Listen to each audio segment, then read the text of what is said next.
In this video, I'm going to introduce you to vector calculus. We've looked a little at this back when we started working with differential equations, but now I'm going to introduce you to vector calculus in multiple dimensions. This is where everything we've been doing from the beginning of calculus to now all come together to give us the tools we need to analyze and work with real-world problems in a variety of applications. We're going to start by looking at vector fields in only two dimensions. Back when we first looked at vectors, when we were talking about differential equations in Calculus 2, we referred to them as direction fields, but they really were just one-dimensional vector fields. The ideas behind that are still going to apply in what we're going to do now. But we need to understand that when we're working with multiple variables, the vector fields will become a little bit more complicated, but the overall interpretations we make will still be the same.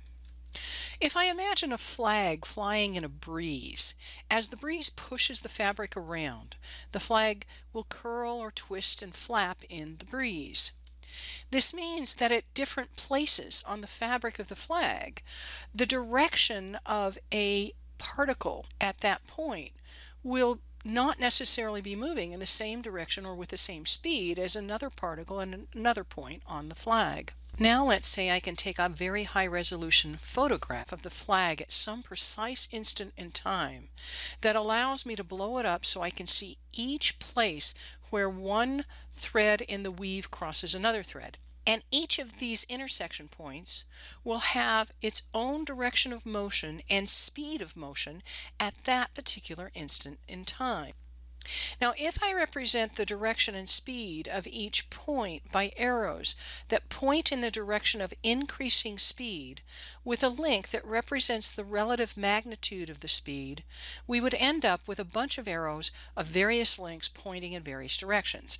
I might have a green arrow on my flag that's roughly horizontal, one that points down to the right, one that points up to the left, and anything pretty much in between.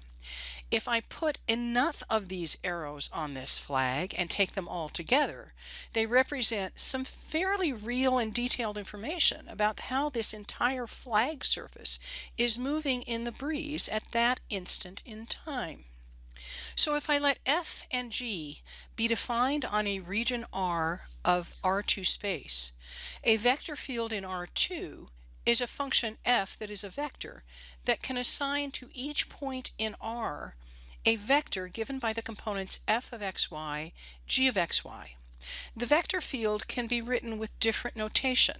I can write it as f with an arrow over it of xy, or I can write it as a boldface capital F of xy, and I can write it in component form as f of xy, g of xy, or I can write the f with an arrow over it or the boldface f of xy in vector component form with f of xy I hat plus j of xy j hat.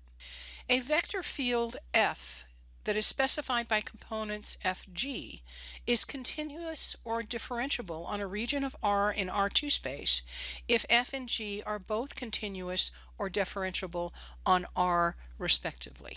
Vector fields cannot be adequately represented by a single continuous curve or surface. We have to plot a sample of vectors in the region we're interested in that will represent the general appearance or behavior of the entire vector field in that region.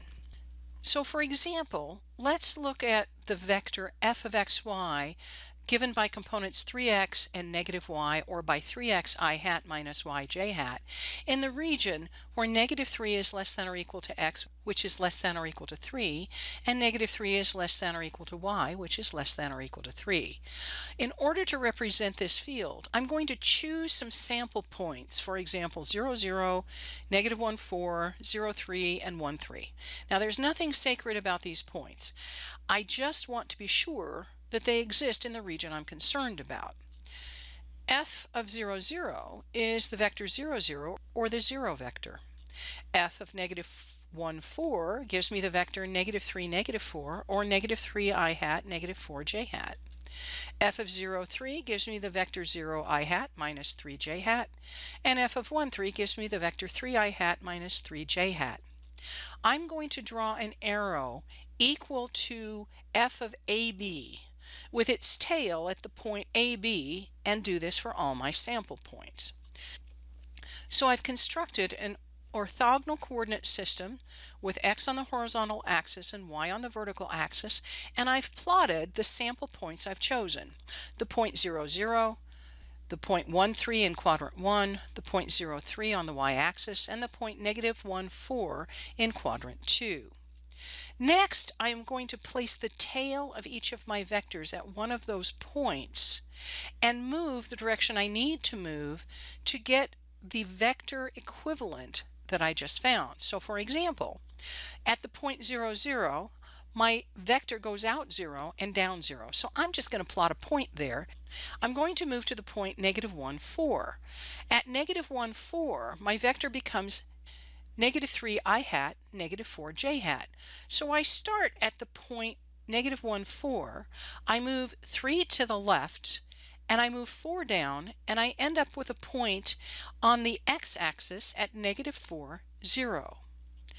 The arrow between negative 1, 4 and negative 4, 0 gives me my new vector representation.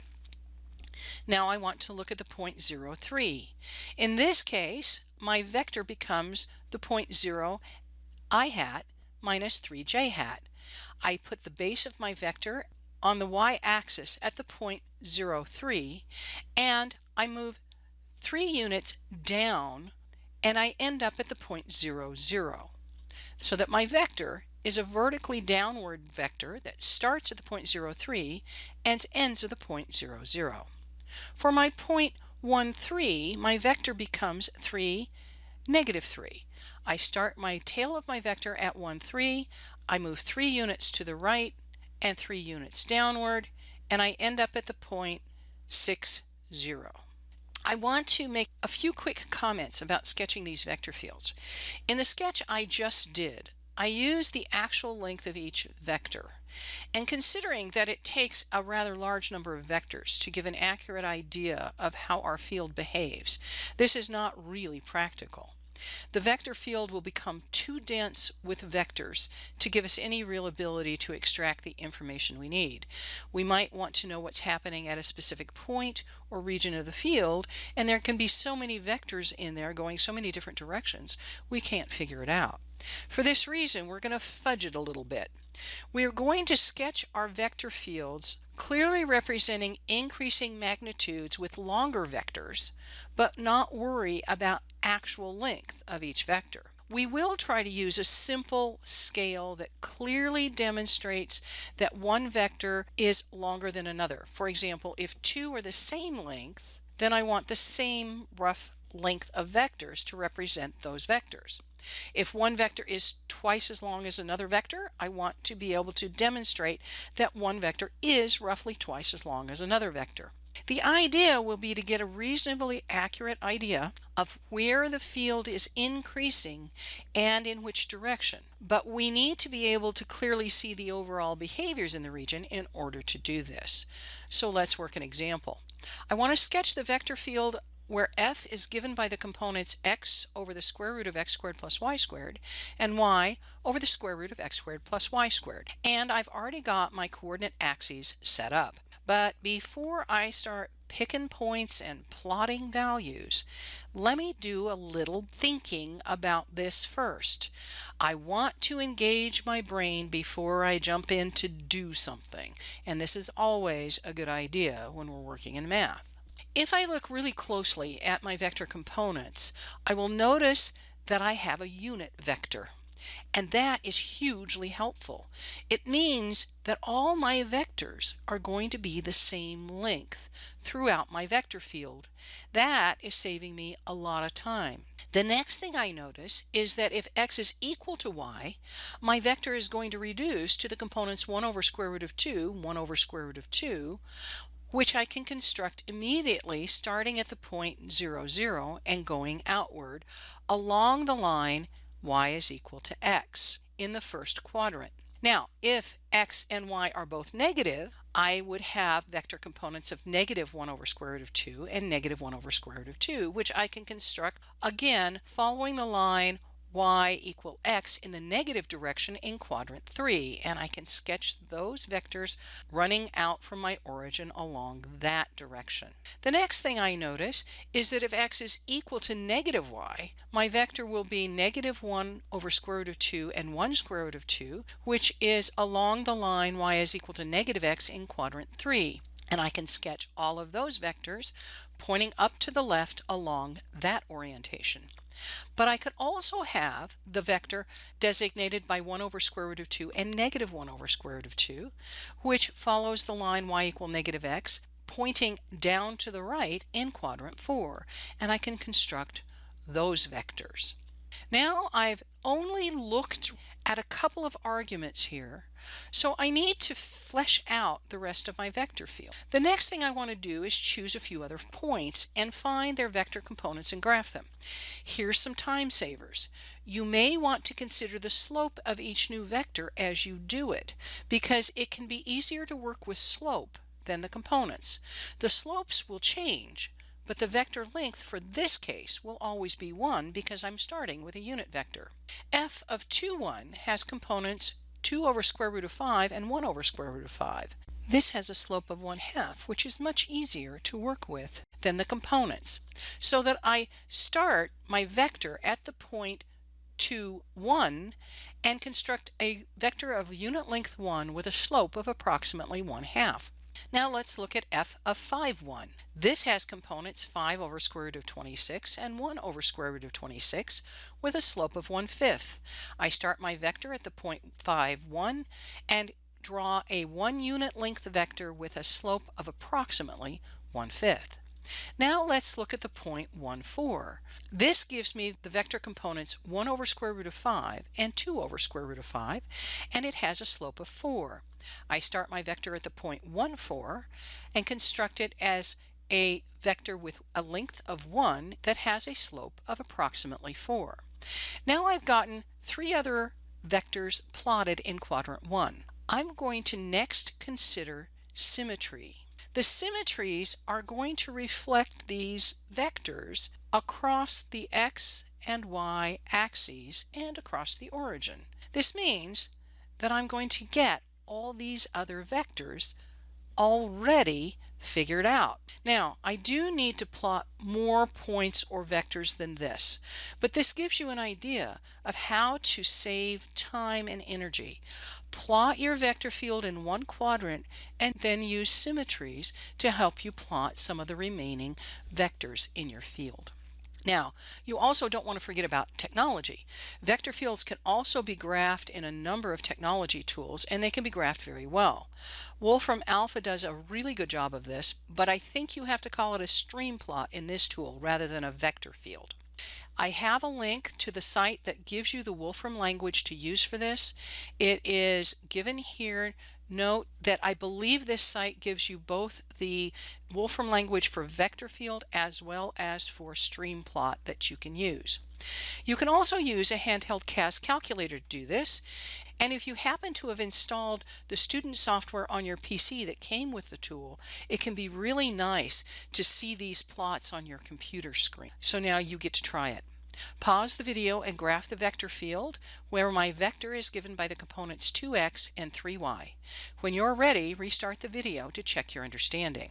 The first thing I want to do is engage my brain. I first notice that at 0, 0, my vector will be the 0 vector. Next, I notice that for each point I choose, my vector will double the x value and triple the y value. This means that the vectors will become 3 times longer in y and 2 times longer in x as I move further from the origin in any direction, and that they will all point outward from the origin. I'm going to plot a few of my vectors in Q1 and then use symmetry to finish this off. When I do this, I get a vector plot that looks roughly like this. I haven't exactly scaled my vectors, but you can see that I've clearly shown that as I move further from the origin, my vectors get longer in y than they do in x. Not all vector fields will lend themselves as easily to symmetry as this, and the symmetries may be different, but you should always look for symmetry opportunities to save yourself time and work. Be sure and let me know if you have any questions about working with vector fields in 2 dimensions.